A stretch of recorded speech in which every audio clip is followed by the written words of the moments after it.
Всем привет! Я продолжаю вас знакомить с идеями осенних завтраков. Вы, конечно, понимаете, что готовить эти блюда можно не только на завтрак, но и в любое другое время. Сегодня у меня для вас особенный рецепт – яблочные чипсы. Яблоко – главный и полезный фрукт осени, а чипсы любят многие, особенно дети. Так давайте же совместим приятное с полезным и посмотрим, что у нас получится. И еще одна особенность этого рецепта – готовить мы будем очень быстро в микроволновой печи. Начинаем. Понадобится всего лишь два ингредиента – это яблоки и молотая корица. Яблоки моем и нарезаем тонкими пластинками. Кстати, для данного блюда яблоки стоит выбирать сладкие с небольшой кислинкой.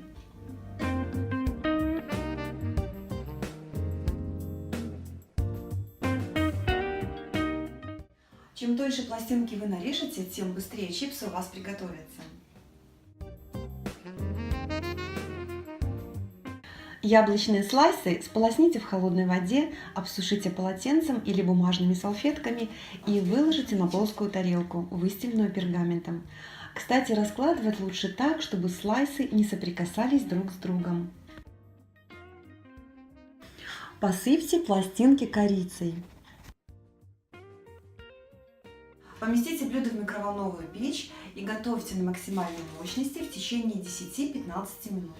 И, кстати, для тех, кто на диете, рецепт моих яблочных чипсов полностью соответствует принципам здорового питания. Ну вот мы получили чипсы, которые смело можно назвать полезными. Такое лакомство оценят и дети. Так что угощайтесь на здоровье и пока-пока!